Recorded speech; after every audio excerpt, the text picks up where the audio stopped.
voy a repasarles las enfermedades obstructivas, ¿ya?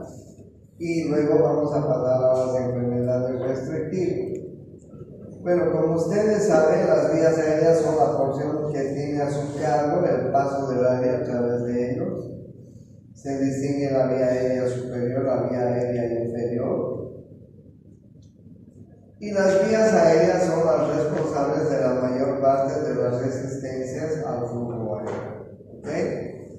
Bueno, entonces cuando hablamos de vías aéreas, nosotros tenemos que hablar del parénquima, de la vía aérea, tenemos que hablar del espacio alveolo capilar y de la membrana alveolo capilar, y de los capilares pulmonares.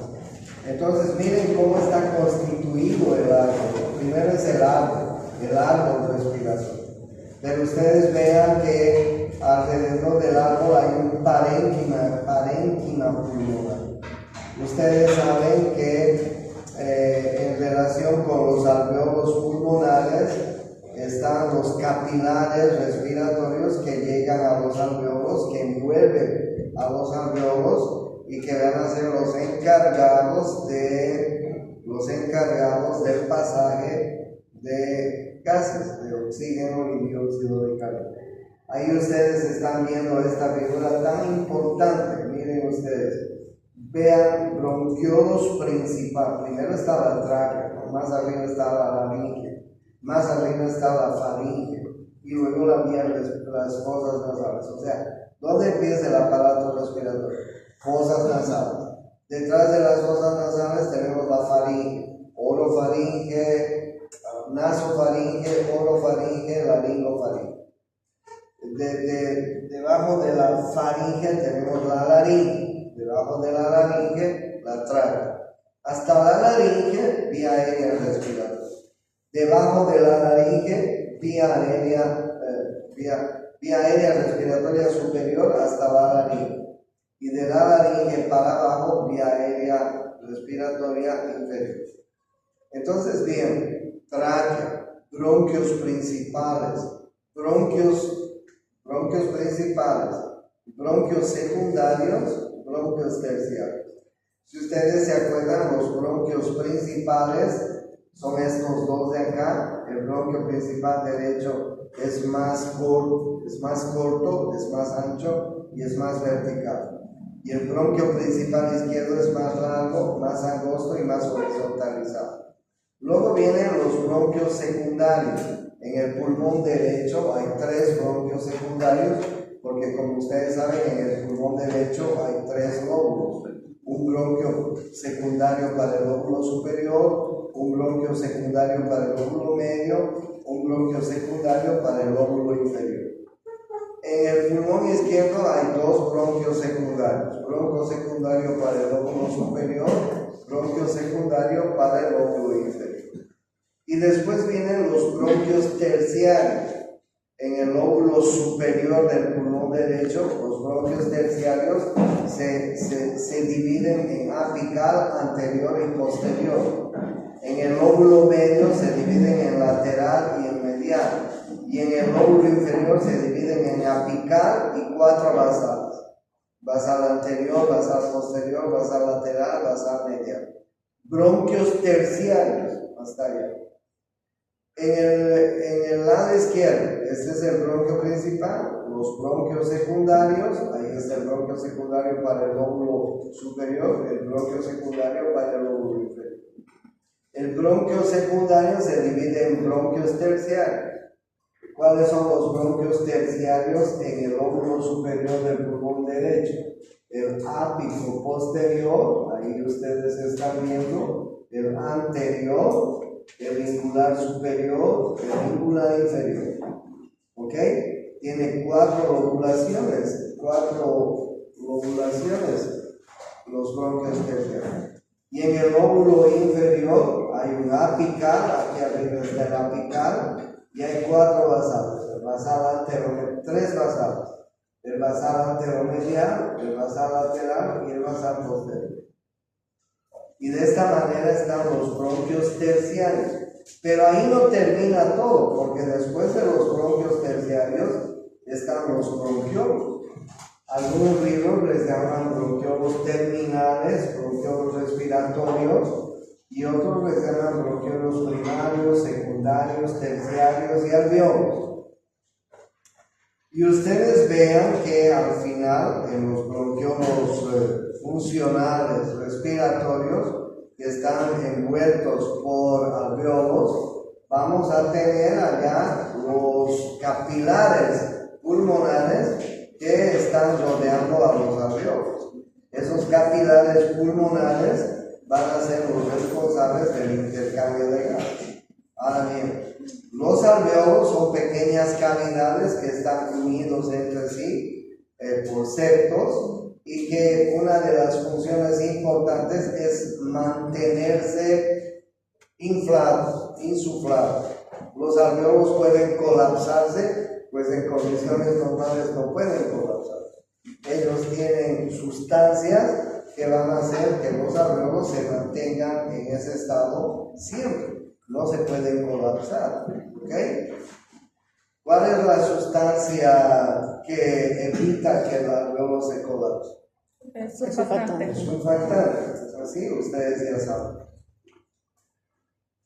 La obstrucción de la vía aérea puede ser de origen funcional, por obstrucción de la luz, por lesión orgánica parietal y por compresión externa. La enfermedad pulmonar obstructiva, esta es la principal, el EPOC, les decía, enfermedad pulmonar obstructiva. ¿Sí? La enfermedad pulmonar obstructiva crónica tiene la característica, como ustedes están viendo, de que hay una inflamación de la mucosa y de la submucosa. La vía aérea se llena de moco y además hay una broncoconstricción de la pared muscular del alveolo. Entonces, un paciente que tiene EPOC es un paciente que tiene atrapamiento aéreo. Atrapamiento aéreo tiene tos, tiene sibilancias, expectoración. ¿No es así? Comparen ustedes una vía respiratoria sana, comparen con una vía respiratoria enferma por EPOC. ¿Ok? Es una enfermedad pulmonar crónica que incluye dos enfermedades principales a la vez: la bronquitis y el enfisema. ¿Okay? Los síntomas, como ustedes ven, tos crónica y persistente, aumento del moco, sobre todo matinal, falta de aire, en especial durante la actividad física, respiración sibilante, sensación de opresión en el pecho.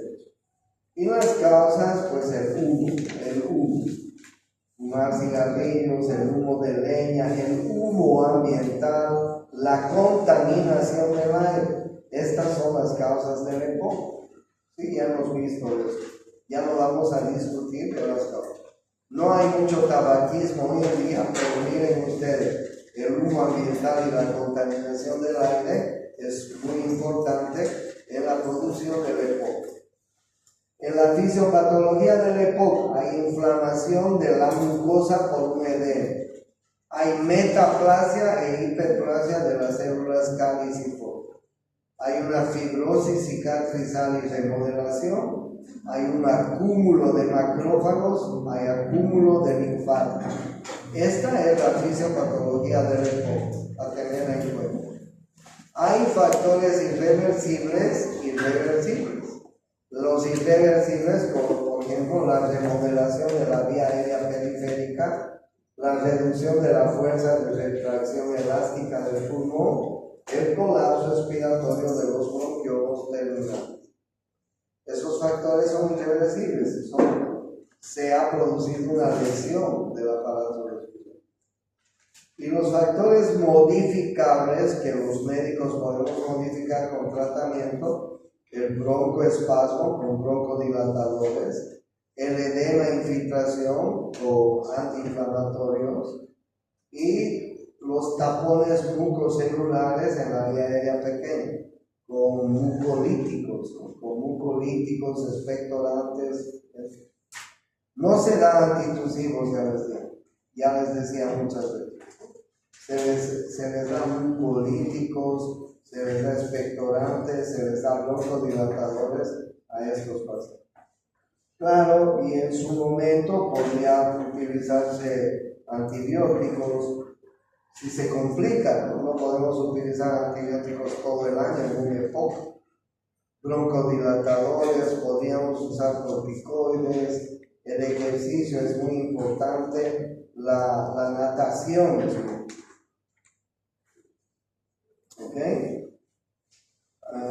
La bronquitis ayuda en la respuesta inflamatoria del árbol bronquial debido a un proceso infeccioso. Se presenta por lo general en los periodos invernales, durante los cuales aumentan notoriamente las infecciones respiratorias agudas, ¿no? ¿Cuáles son los síntomas de la bronquitis? Molestia, dolor en el pecho, tos que produce moco, puede ser el moco transparente o puede ser un moco purulento, verde amarillento, cuando esa bronquitis se ha complicado con una infección bacteriana. Puede haber fatiga, fiebre, dificultad respiratoria, sibilancias parecidas a las causas son infecciones virales generalmente, aunque algunas veces podrían ser bacterianas y otras más raras veces por fungos, ¿no? Por hongos. También hay bronquitis alérgicas y también hay bronquitis alérgicas a químicos, a humo, a gases irritantes, etc. ¿Ya?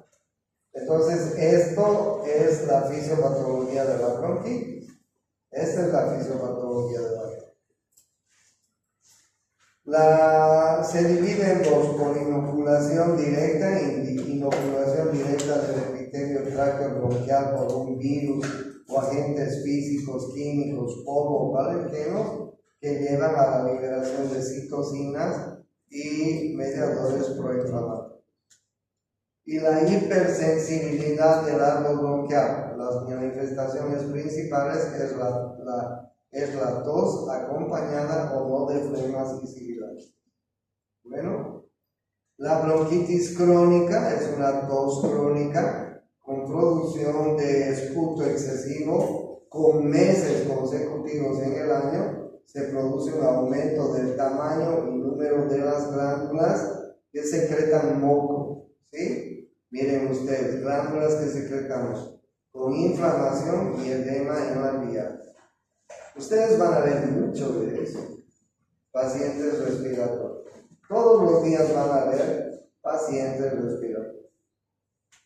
La bronquitis se clasifica, esta es una clasificación, clase 1, clase 2, clase 3, presencia de un criterio, de dos criterios, de tres criterios, con referencia a la broncoconstricción, al edema, a la tos, etc., ¿no? Para clasificar si hay bronquitis crónica, pues grado 3, tiene además de edema de la mucosa, tiene además broncoconstricción, tiene además otras complicaciones, ¿ya? La etiología de las bronquias.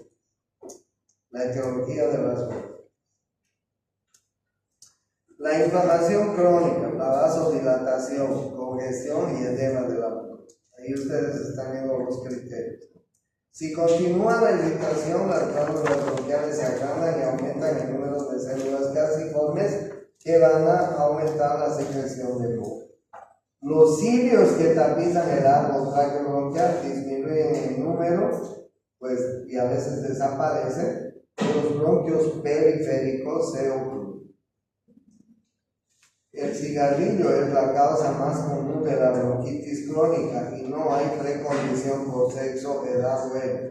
Pueden verse afectados hasta un 5% de la población y tiende a ocurrir más en mujeres y personas mayores de los 45 años. Tos que produce moco, insuficiencia respiratoria, infecciones respiratorias, sibilancias, fatiga, hinchazón de tobillos, pies y piernas, que afectan a ambos lados porque hacen insuficiencia cardíaca derecha, ¿no? Por eso hay estos eventos.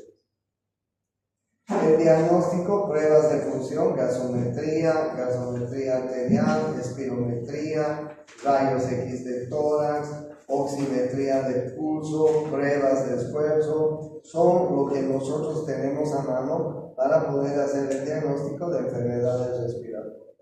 La espirometría es importante, una gasometría arterial es importante, una radiografía de tórax es importante, la oximetría de pulso es importante, prueba de esfuerzo es importante. ¿Sí?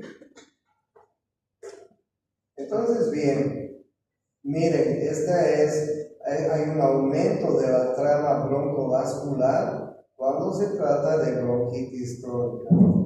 Aumento de la trama broncovascular. Y las gasometrías, pues a veces pueden estar disminuidas la presión de oxígeno, pueden estar aumentadas o iguales la presión de CO2. El pH podría haber una acidosis, normalmente se mantiene estable. La saturación de oxígeno podría disminuir. El bicarbonato se mantiene estable. Son bronquitis crónicas que no afectan en gran medida a la salud, pero se van empeorando con el tiempo. ¿Ya? Pues suspender la etiología, suspender el tabaco, el humo, la contaminación, etc. Broncodilatadores, y podemos dar algunos jarabes que ya les he dicho son mucolíticos, broncodilatadores, expectorantes, etc. Lo que no tenemos que dar es antifusivo. Y el ejercicio físico es muy importante. ¿Ok? Y ahí ustedes tienen algunos broncodilatadores que normalmente tenemos los médicos en el comercio.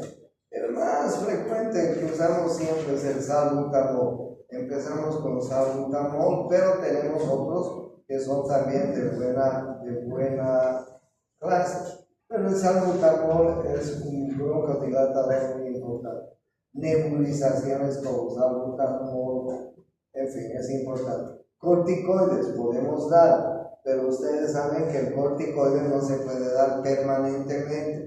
Se puede dar cuando está exacerbado esa bronquitis. Y ustedes saben que el corticoide no se debe utilizar más de unos 5 o 6 días, porque es un arma de doble filo. Mucolíticos y expectorantes. ¿Okay?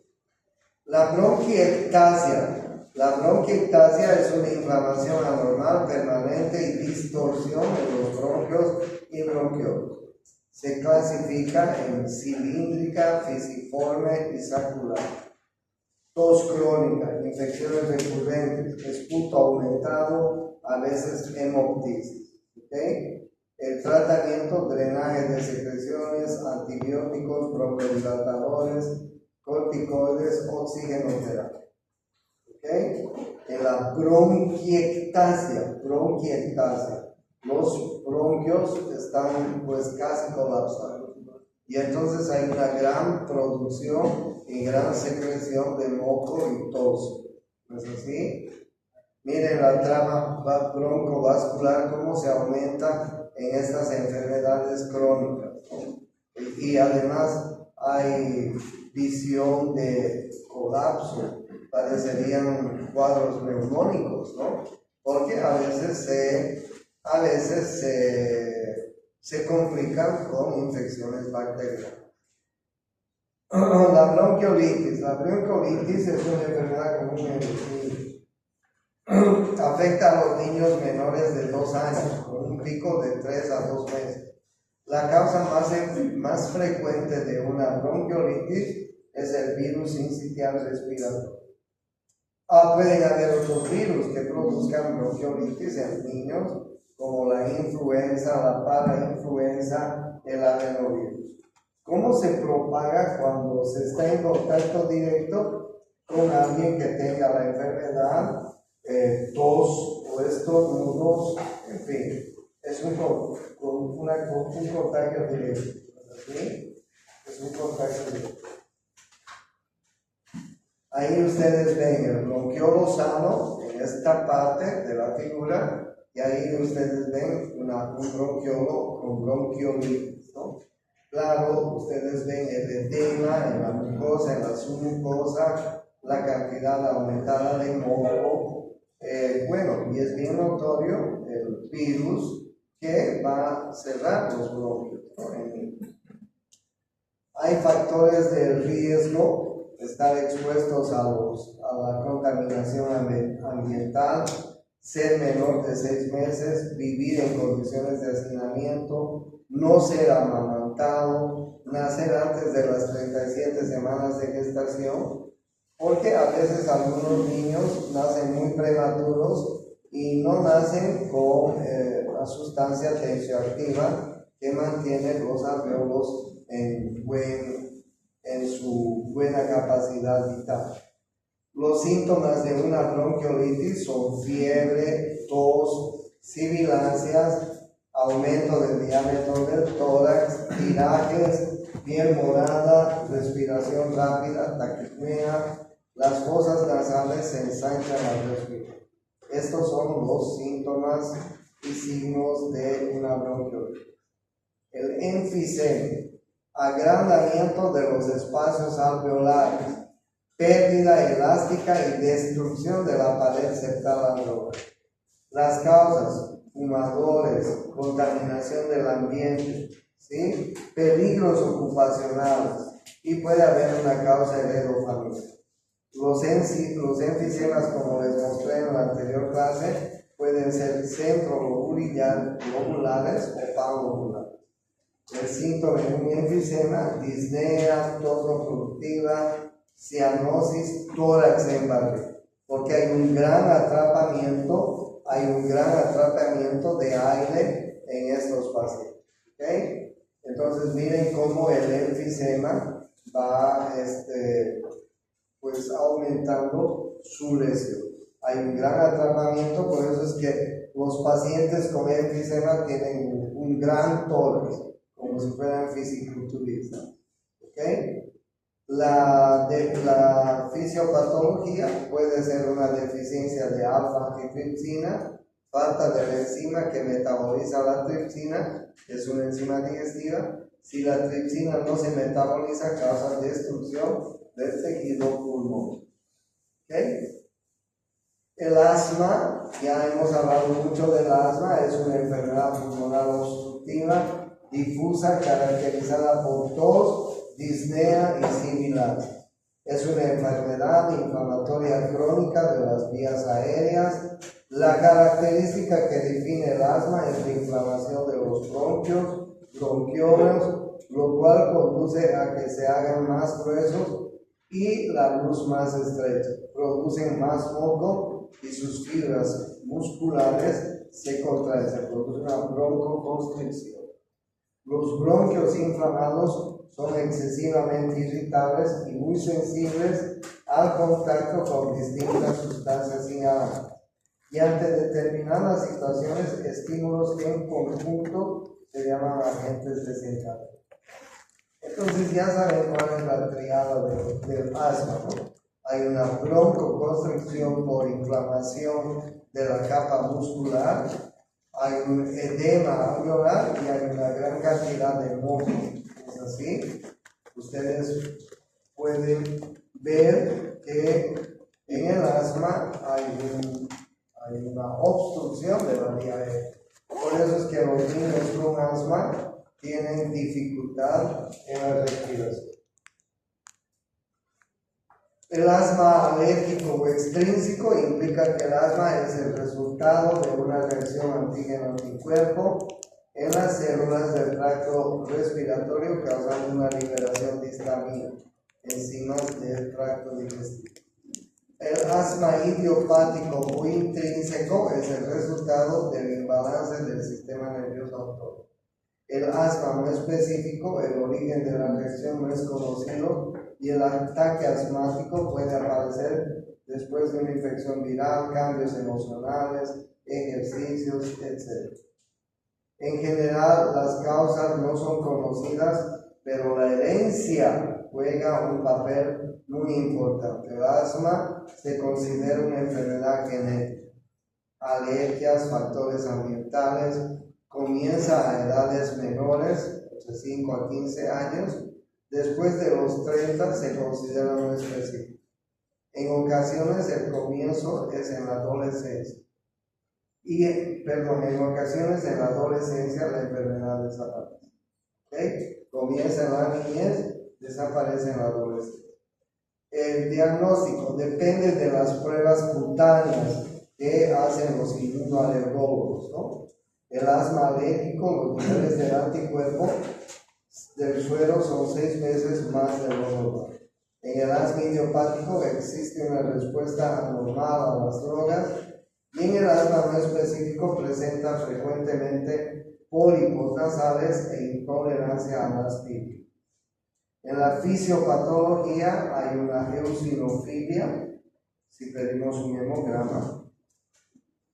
Hay un engrosamiento de la membrana subepitelial, hay una hipertrofia de las glándulas epiteliales, infiltrados eosinófilos en el esputo y el plasma, edema de la mucosa, broncoconstricción, aumento de la producción de secreción. Hay una insuficiencia respiratoria moderada severa, el patrón respiratorio es rápido y superficial, sibilancias audibles, muy importante, tos débil, taquicardia, cianosis. Los exámenes requeridos, rayos X, pues gasometría, pruebas respiratorias, etc. Bueno, y ahí ustedes tienen algo que hace grave una crisis de asma, ¿no? Disnea, habla en párrafos, en frases, en palabras. Frecuencia respiratoria aumentada, a menudo sobre los 30 respiraciones por minuto. Uso de músculos accesorios, miren ustedes, leve, moderada y grave, habitualmente ausentes, habitualmente presentes. Y ustedes vean cómo en cada una de las clasificaciones pues van variando a estos elementos muy importantes que nos hace clasificar la gravedad, ¿no? de una crisis así. Bueno, los estudios de la función pulmonar son importantes para diagnosticar el asma. El tratamiento antiinflamatorios, broncodilatadores, inmunoterapia, antihistamínicos, oxigenoterapia. ¿Okay? Esas son las enfermedades obstructivas. Rápidamente reserva. Vayamos a ver las enfermedades restrictivas. Miren ustedes, enfermedad restrictiva pulmonar. Qué bonita esta figura. Condición anormal que causa disminución de la capacidad pulmonar total, de la capacidad vital y ocasiona dificultad inspiratoria. No se olviden que en las obstructivas había dificultad expiratoria. Aquí hay una dificultad inspiratoria. ¿Okay?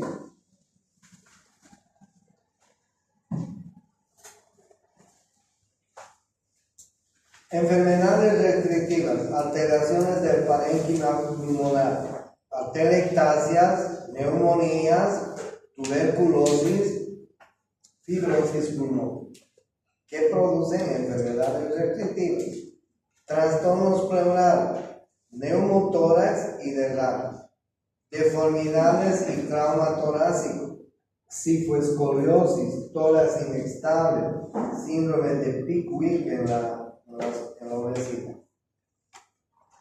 Alteraciones neuromusculares, síndrome de Guillain-Barré y distrofias musculares. Depresión del centro respiratorio por narcóticos, anestesia, barbitúricos, etc. Miren ustedes la cantidad de cuadros patológicos que pueden producir enfermedades restrictivas. ¿Okay?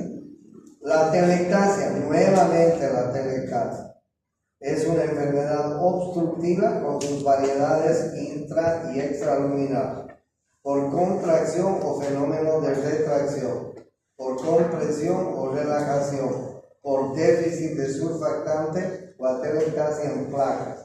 La atelectasia masiva postquirúrgica es muy importante y muy frecuente también. La atelectasia del lóbulo medio. ¿Okay? La atelectasia postquirúrgica es muy frecuente, les decía, producto de la anestesia. A veces pues insuflan demasiado a los pacientes que están anestesiados, y esta insuflación muy excesiva puede producir el colapso de los alveolos. ¿Okay? Entonces, si hay una atelectasia, pues ustedes ven, hay una retención de secreciones, disminuye la tos y el suspiro, hay una inadecuada expansión alveolar.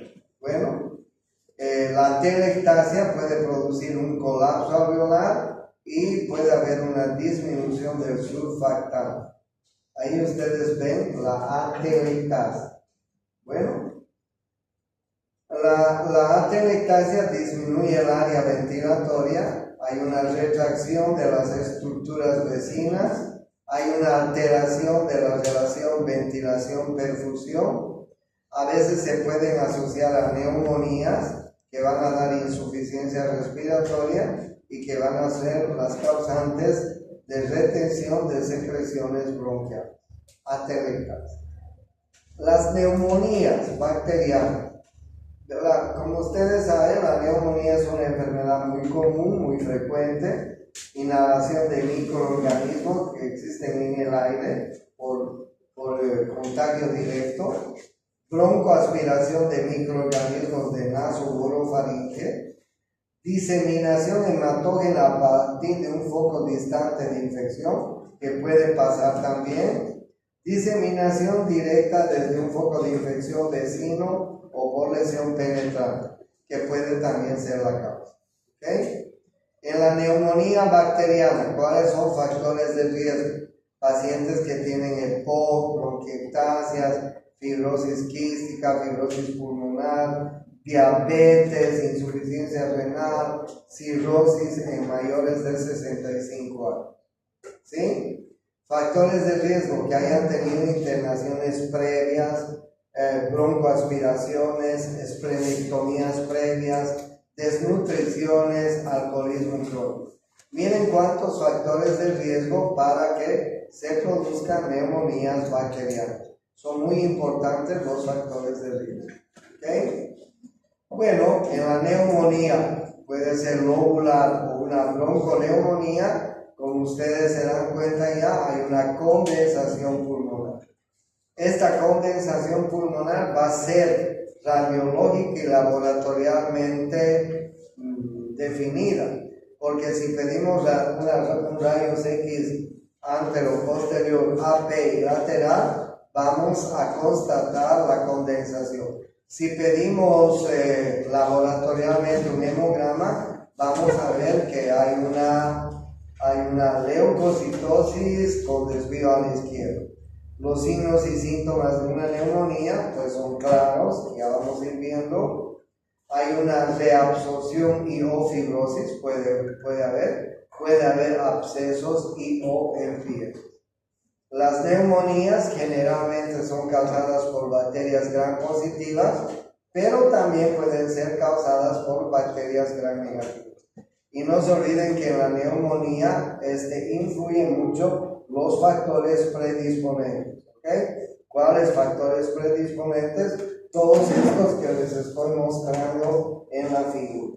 Bueno, entonces la neumonía es muy fácil diagnosticarla, porque hay una condensación pulmonar y nosotros podemos diagnosticarla radiológicamente y laboratorialmente pidiendo hemograma. Claro, se puede hacer otras pruebas, se puede pedir una gasometría, se puede pedir otros exámenes. ¿Okay? ¿Cuáles son los criterios diagnósticos para la neumonía? Fiebre por encima de 38, leucocitosis, a veces desvía a la izquierda, el dolor torácico, dolor pleurítico, punzada de costado, así se llamaba antes, ¿no? Es un dolor muy importante y muy característico. Hay un infiltrado radiológico, el esputo es de tipo purulento, asalmonado, es medio rosado, pero purulento. En la tinción de Gram puede haber bacterias Gram positivas. Antes era causada por bacterias Gram positivas, pero ahora también pueden haber bacterias Gram negativas. Por eso es que antes con penicilina se solucionaba el problema, pero ahora como pueden haber bacterias Gram negativas, a veces necesitamos utilizar antibióticos de amplio espectro. ¿Okay? Los criterios de gravedad en una neumonía: taquipnea de más de 30 respiraciones por minuto, hipotensión arterial menor a 90-60, fiebre mayor a 38, pueden haber alteraciones de la conciencia como sopor, delirio, coma, oliguria, la orina menor a 400 ml, disnea. Y no se olviden que hay un dolor pleurítico, ¿no? Punzada de costados. Bueno, la tuberculosis, ustedes saben cómo se contagia la tuberculosis. La tuberculosis es producida por un bacilo, ya lo conocen. El contagio es por esta forma que ustedes están viendo, ¿sí? Los pacientes infecciosos despiden sus bacilos y podrían contagiarlos, ¿no? Por eso es que en ambientes hacinados se puede producir mayor contagio de tuberculosis. Bueno, la tuberculosis se puede diseminar a través de la vía respiratoria, de la vía linfática, pero también hay tuberculosis extrapulmonar, ¿no? en otros órganos que no sea la vía respiratoria. ¿Sí?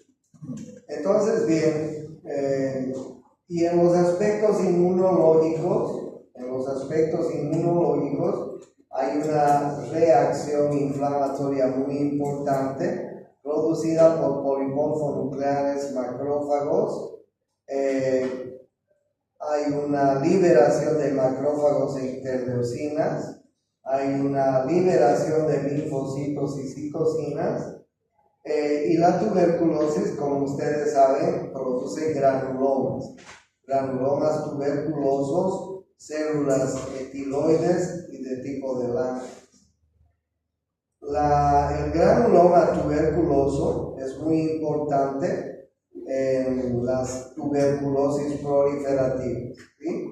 Hay una inmunodepresión en el granuloma tuberculoso, y a partir de este granuloma tuberculoso, si hay inmunodepresión, se puede diseminar la infección a la vía respiratoria o a otras vías. La tuberculosis pulmonar exudativa es la más frecuente. Sin embargo, el granuloma tuberculoso podría proliferar a otros órganos que no sean la vía respiratoria. Bueno, ¿cuáles son los factores de riesgo? Hoy en día, los pacientes que tienen HIV, adicción a drogas, infecciones recientes, diabetes, silicosis, corticoterapia prolongada, terapia inmunosupresora, cáncer de cabeza y cuello, enfermedades hematológicas, insuficiencia renal crónica, bajo peso. También es importante destacar que los pacientes que llegan del occidente al oriente, que llegan de las minas de Potosí, de Oruro, de La Paz, y vienen a trabajar aquí a Santa Cruz al campo, a la región, a la sección agrícola, donde hay zafra, etc., el cambio de clima de estos pacientes que vienen del occidente reactiva sus granulomas tubérculos. Les reactiva, porque ustedes saben que un colita aquí en la zafra, imagínense cuando hace mucha calor y los hacinan porque los meten en galpones a los trabajadores y a toda su familia, mal alimentados, con mucha calor, reactivan sus granulomas. Por eso es que Santa Cruz es endémico ahora para la tuberculosis, porque mucha gente del Collao está viniendo a vivir a la parte donde hay agricultura aquí en Santa Cruz. Y ese cambio es muy dramático para ellos. Ellos están acostumbrados al frío. Imagínense llegar al calor, imagínense llegar a un lugar hacinado, con hacinamiento. Imagínense donde no hay los servicios básicos de agua, luz, etcétera, baños. Imagínense mal alimentados, o sea, reactivan sus granulomas tuberculosos. Ese es otro factor de riesgo muy importante en Santa Cruz. Por eso que Santa Cruz se ha vuelto el lugar donde más tuberculosis hay. Antes era el occidente, era los Potosí, era Oruro, era La Paz, eran los lugares donde había minas, donde la gente trabajaba en interior mina, esa gente se enfermaba de tuberculosis. Sigue enfermándose de tuberculosis, pero mucha de esa gente se está viniendo a vivir a Santa Cruz, porque a un comienzo tiene pues más posibilidades, ¿no? Entonces, bien, la evaluación clínica de una tuberculosis pulmonar es a partir de un foco tuberculoso, se produce una caseificación, licuefacción. Esta caseificación, licuefacción puede producir cavernas en el tejido pulmonar. Estas cavernas pueden producir hemoptisis, rupturas en pleura, eliminación bronquial a través del esputo de los bacilos tuberculosos. Pueden producir vómicas, que son vómitos respiratorios de sangre en gran cantidad, y pueden hacer siembras bronquiales. O sea, a partir de un foco tuberculoso, miren cómo se puede agravar y diseminar el paciente. ¿Okay? Como ustedes ya saben, el tratamiento de la tuberculosis es triasociado en nuestro medio, ¿no? ¿Saben el tratamiento de la tuberculosis o no? Les voy a preguntar. Les juro que les voy a preguntar el tratamiento de un paciente. ¿Cómo deben hacer el tratamiento? Así que es pregunta de examen el tratamiento de la tuberculosis. Bueno, así que repasa. El trauma torácico. El trauma torácico es otra alteración restrictiva pulmonar.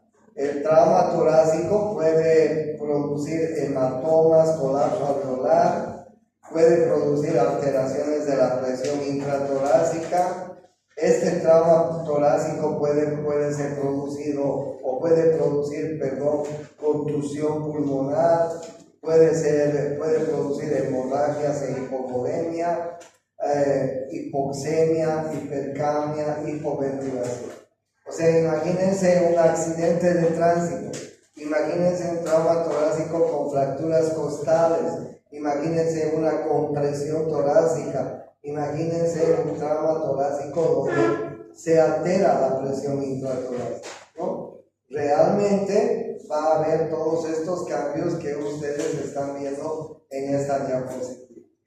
En el trauma torácico hay un tórax inestable, hay una contusión pulmonar, puede haber una contusión cardíaca, el trauma puede ser cerrado, puede ser abierto, hay una inestabilidad hemodinámica, hay una neumopatía restrictiva aguda en los traumas torácicos. ¿Sí? Este es un trauma torácico, ¿no es así? Miren ustedes, con con una compresión del tórax, fracturas costales, a veces lesión de la pleura. Ustedes saben que la función de la pleura es mantener la presión de oxígeno negativa dentro de la cavidad intrapleural para que el pulmón pueda expandirse adecuadamente. Pero si la pleura se lesiona, va a haber un colapso pulmonar y entonces va a ser un cuadro muy grave. ¿Es así? Las fracturas costales pueden lesionar la pleura también. Es muy importante. Entonces, bien, este es un trauma, este es un tórax inestable, ¿no? Un tórax bamboleante también se llama. En el trauma torácico es muy importante la evaluación clínica, información sobre el mecanismo de la lesión, exploración clínica inicial, lesiones torácicas a descartar de forma inmediata y la orientación terapéutica. El patrón respiratorio que se debe evaluar, la simetría torácica, eso es muy importante. Si el paciente no presenta una simetría torácica, pues ha podido afectar ese trauma torácico. Dolor a la palpación del tórax, presencia o no de enfisema.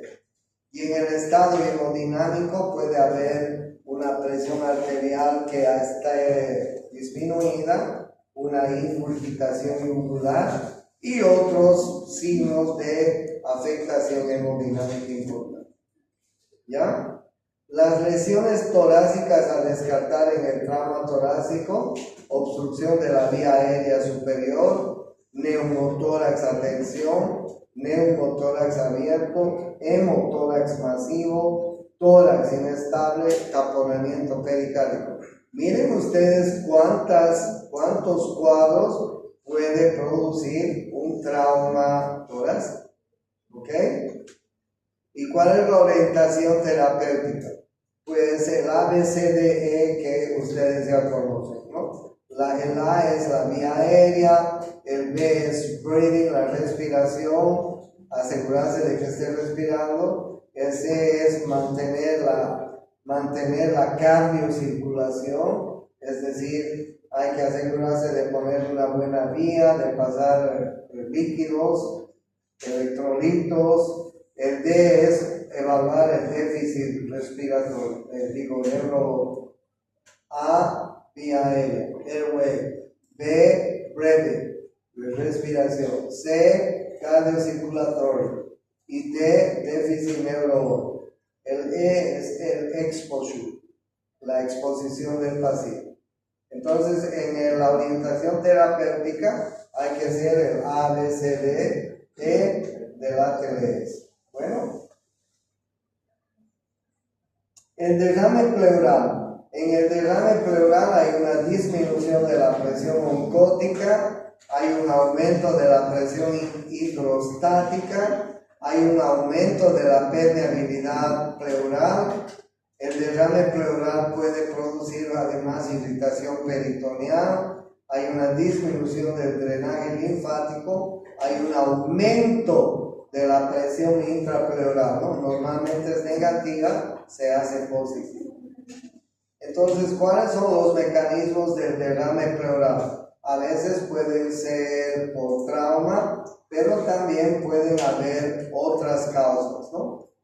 Miren ustedes, ¿cuáles son los signos? Dolor y tos, colapso pulmonar, disminución del área ventilatoria, disnea y ortopnea, desviación del mediastino, insuficiencia cardíaca y respiratoria en un derrame pleural, en un derrame. ¿Ok? El neumotórax puede ser espontáneo, puede ser traumático, puede ser iatrogénico. El espontáneo puede ser primario o secundario. El neumotórax traumático puede ser abierto o cerrado. El neumotórax iatrogénico por punciones vasculares pulmonares postquirúrgicas. A veces los médicos queremos poner un catéter central en la parte de la subclavia y perforamos el pulmón, el ápex del pulmón, y hacemos un neumotórax. A veces en algunas oportunidades es frecuente producir un neumotórax iatrogénico producido por punciones vasculares. Los médicos producimos. ¿Okay? En el neumotórax hay un ingreso de aire por una ruptura pleural, aumento de los receptores pleurales para el dolor y la tos. Hay por supuesto una disminución de la expansión inspiratoria, hay por supuesto una disminución del área ventilatoria, hay disnea, cianosis, grados de colapso pulmonar y signos muy importantes de neumotórax. ¿Okay? El neumotórax hipertenso, hay un colapso y compresión pulmonar homolateral. Miren ustedes, este es un neumotórax hipertenso. Ya, miren ustedes cómo hay una desviación del mediastino, y este es un cuadro muy grave, muy importante. El médico tiene que actuar inmediatamente.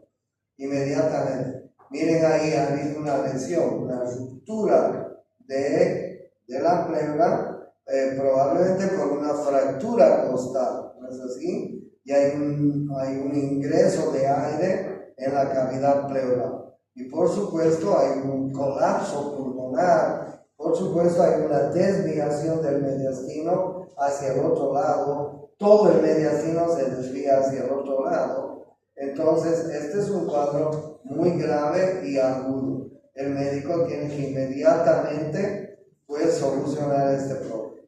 ¿Ya? El neumotórax hipertenso puede producirse por lesión pleural en la pleura parietal o visceral. En inspiración hay ingreso de aire a la cavidad. En expiración hay un fenómeno valvular, no sale el aire. Hay un desplazamiento del mediastino, puede afectar el pulmón sano y disminuir el retorno venoso. Hay un distrés respiratorio, hay una cianosis muy intensa, la presión venosa central se eleva, la presión arterial disminuye, el gasto cardíaco disminuye. El neumotórax hipertenso es un cuadro grave que tenemos que solucionarlo casi inmediatamente. ¿Okay? El drenaje pleural es lo más importante que se hace cuando hay un neumotórax, ¿no es cierto? Ustedes saben que se coloca un drenaje y ese drenaje se lo desvía a frascos que contienen agua, se lo sumerge.